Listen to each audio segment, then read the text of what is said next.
Eccoci qua in compagnia della IF24 Pro della Sofirn. Come vediamo un posto super buio e quindi nel mentre che andiamo, diciamo, verso degli alberi per avere un po' un concetto della distanza, troviamo subito la luce diffusa, è quella che ci fa la strada, un po' come una luce frontale. E adesso la accendiamo, vedete? Una luce super diffusa, per niente concentrata, senza nessun artefatto evidente. Proviamo diverse modalità. Questa è la low, mi vedo i piedi ma niente di speciale. Consideriamo questo muro sarà a 2 metri e si vede a malapena. Adesso modalità medium, qua comincia a vedersi almeno 5-6 metri senza alcun problema, però vediamo sempre illuminazione molto diffusa, quasi a 180 gradi. High, vede benissimo, si vede in modo fantastico dove si cammina, quasi a giorno, sempre senza nessun tipo di artefatto, quindi illuminazione di primissima qualità. Turbo, e qua ancora di più, vediamo che per quanto sia diffusa riesce a illuminare abbastanza in lontananza. Guardate, togliamo, diciamo una luce di tutto il rispetto. Guardate anche per rispetto dove la mia mano, praticamente siamo a 180 gradi. Ora vediamo la luce spot, mettiamo subito la modalità minima e vediamo un fascio super concentrato, uno spot piccolissimo e pochissima luce diffusa intorno allo spot, quindi luce, diciamo, fatta per andare lontano e basta. Qua si intravede a occhio, ma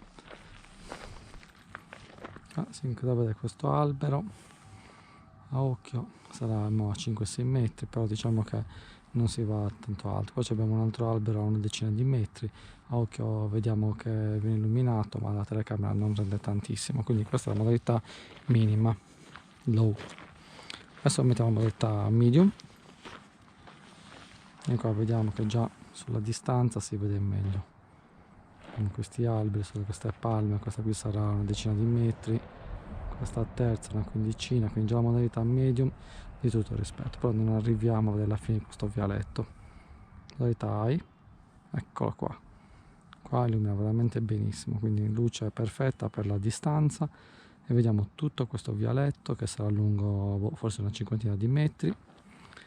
Vediamo anche qua il campo e in parte illumina anche i palazzi, ma non benissimo. Vediamo la modalità turbo.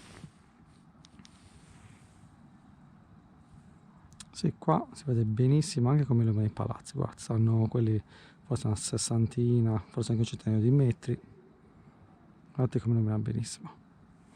Poi possiamo vedere sempre che l'hotspot è molto concentrato, una leggera luce diffusa, ma già quando illumina in lontananza i piedi non riesco più a vedermeli, quindi è una luce proprio da essere utilizzata esclusivamente come luce da lunga distanza.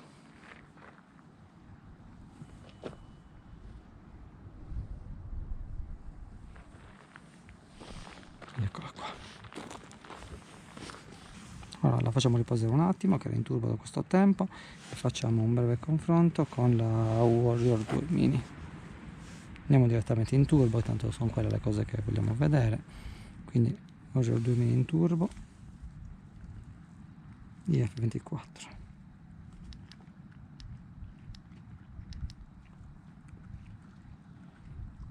Questa qui è la IF24 e questa è la Warrior 2.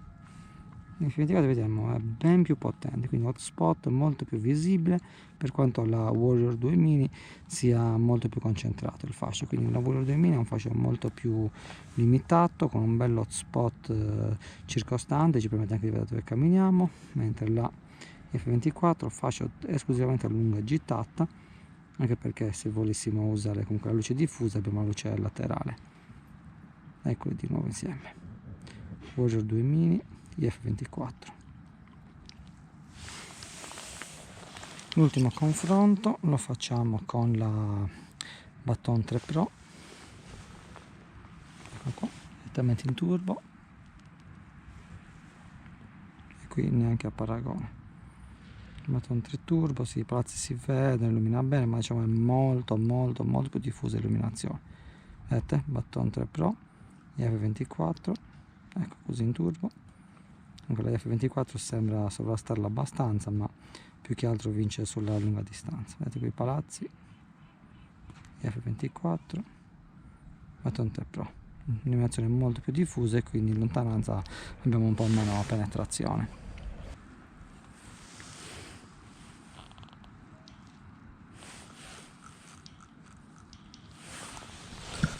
Ora l'ultima cosa che dobbiamo fare, ci manteniamo circa una cinquantina di metri dalla luce, abbiamo messo in luce rossa lampeggiante, siamo a circa una quarantina di metri dall'F24, questo è il proiettore di segnalazione, quindi luce rossa lampeggiante, e vediamo che è perfettamente visibile. Certo ci sono luci più luminose di notte, però diciamo che è pienamente visibile, assolve pienamente al suo scopo di luce di segnalazione rossa. Dico rosa perché tanto tutte le luci colorate, come ho già detto in altre volte, le ritengo totalmente inutili, ma questa luce di segnalazione è veramente qualcosa che da avere in macchina in caso di qualsiasi problema in cui rimaniamo magari al buio con la macchina spenta, e insomma è un modo di segnalare la nostra presenza. Ed eccola qua.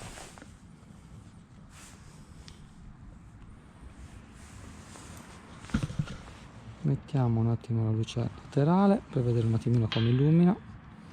Questo è come illumina la luce laterale, hanno modalità medium.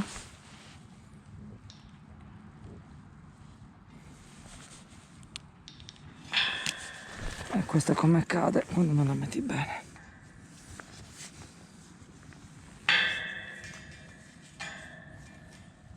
E questo è come illumina la luce laterale a modalità turbo. Vediamo, super usabile, illumina praticamente a giorno, quindi ottima come luce adesso usata non so, durante la cena, per illuminare il tavolo o qualsiasi insomma circostanza in cui sia necessaria una luce totalmente uniforme che illumina il più grande angolo possibile. Un'altra cosa di cui mi sono accorto durante questa prova è che non mi è piaciuto tantissimo dell'interfaccia, della quale non mi ero accorto insomma durante le altre prove, è questa. Se noi prendiamo e la mettiamo in turbo, adesso l'ho accesa con la luce col proiettore frontale, la mettiamo in turbo, così in turbo. Se io vado a cliccare un'altra volta, la torcia non si spegne, ma ritornerà alla modalità precedente. Questa è una cosa, cioè sempre una caratteristica, può piacere o non piacere, ma non è il funzionamento che mi sarei aspettato. Infatti se per esempio la prendiamo la Button 3 Pro, che è un'interfaccia veramente bellissima, mi trovo benissimo da anni, se faccio doppio clic mettendola in turbo, fa in turbo, un ulteriore clic e spegne totalmente la torcia. Con la Button 3 Pro, una volta messo il turbo, un ulteriore clic spegnerà sempre la torcia, mentre se volessi cambiare modalità senza spegnerla mi basterà tenere premuto il pulsante. Ecco, questa cosa nell'F24 non c'è, e quindi se io sto usando il turbo e dovessi cercare un modo veloce per spegnere la torcia, questo non è presente. Forse l'unico modo sarebbe quello di girare la ghiera. Adesso proviamo. Ecco, accendiamo la torcia.